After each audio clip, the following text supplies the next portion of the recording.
The secret World War II survival tricks were so effective, soldiers were ordered to keep them hidden forever. War doesn't just test courage, it tests creativity. In the chaos of World War II, survival wasn't always about who had the biggest gun or the strongest fortifications. Sometimes it came down to ingenuity, those small clever tricks that turned desperate moments into miraculous escapes. Some of these methods were so effective, they were deliberately kept quiet, locked away in classified manuals, or whispered only among those who truly knew. And here's the thing. Many of these so-called classified hacks still work today. When the world was burning, soldiers had to think fast. They had to improvise, adapt, and use every scrap of knowledge just to make it through one more freezing night or one more hungry dawn. These weren't theoretical tactics. They were born out of necessity, from men who had nothing but grit, a few supplies, and an unbreakable will to live. Carbolic soap was one of their secret weapons. Disease was one of the deadliest enemies of the war. In muddy trenches and jungle outposts, infection killed almost as many men as bullets. To fight that unseen threat, soldiers were issued a bar of dark red carbolic soap, packed with phenol, a chemical that killed bacteria on contact. But it wasn't just for washing hands. They used it to sterilize wounds, clean surgical tools, even disinfect canteens when the water was contaminated. Losing that soap could mean death by infection. It was simple, effective, and life-saving.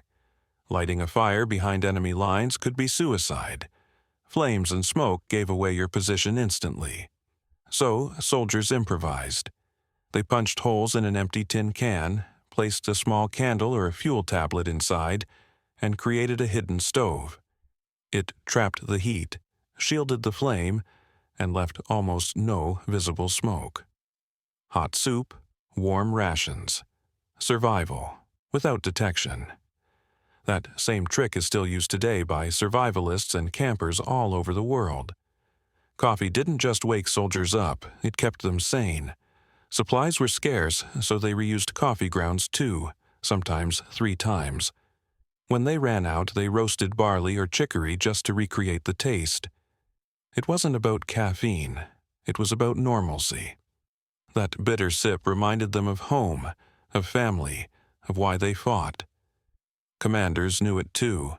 A warm cup could rebuild a soldier's spirit when everything else was chaos. Clean water was almost impossible to find. Rivers were filled with oil, blood, and bacteria. So soldiers used what they had: bread. They crumbled a loaf into a cloth, poured dirty water through it, and filtered out grime before boiling it. Crude, yes, but it worked. That simple trick turned desperation into survival. Even non-smokers carried cigarettes. Because in wartime, cigarettes could buy anything: food, medicine, information. In occupied territories, one cigarette could mean one favor, or one chance at escape. They weren't just a habit, they were leverage. A symbol of humanity in a world that had lost its mind. A small sewing kit, often hidden inside a uniform lining, could save a life. A torn coat in winter meant frostbite. A ripped mosquito net in the tropics meant malaria. Soldiers learned to patch, stitch, and repair everything they could. A few needles and a bit of thread might sound small, but in war, it could mean survival. When rain soaked every match and lighters failed, soldiers turned to a dirty but dependable fix. A piece of cloth soaked in grease or animal fat. It caught a spark even in pouring rain. The smell was awful, the smoke thick, but it burned long enough to save a life in freezing conditions. Sometimes that grimy little flame was the only thing standing between a soldier and death by cold. In the humid jungles of the Pacific, everything spoiled: food, leather, even boots.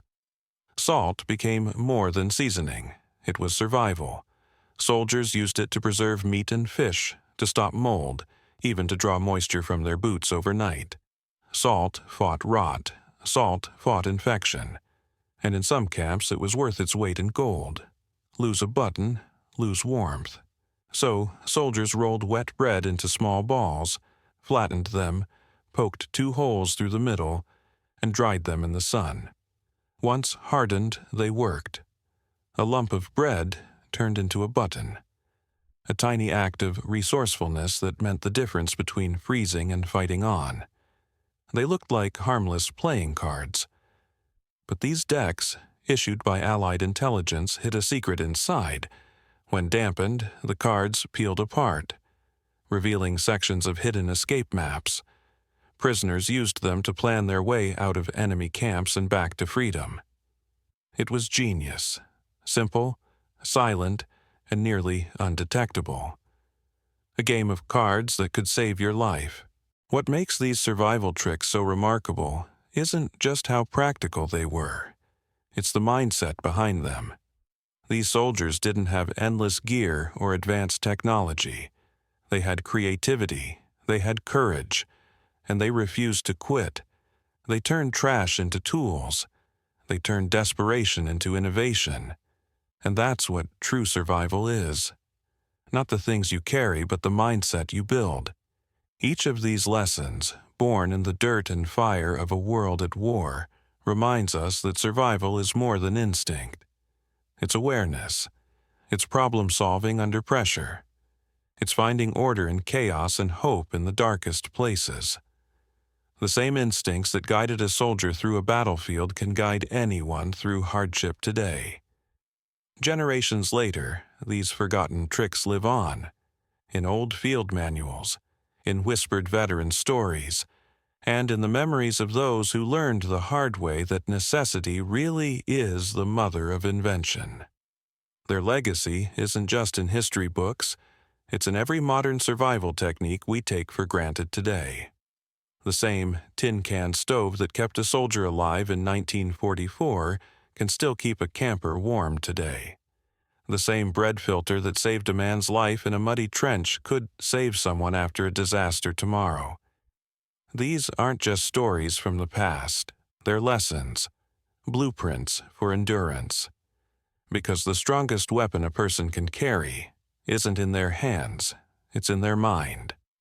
If you found these hidden wartime tricks as fascinating as we did, make sure to subscribe to Forgotten Fronts, where we uncover the forgotten secrets that still have the power to save lives today. Because history isn't just something that happened, it's something that still teaches. Every forgotten story, every lost technique, carries a lesson written in sweat, courage, and survival. And as long as we remember them, their fight, their wisdom, and their spirit live on.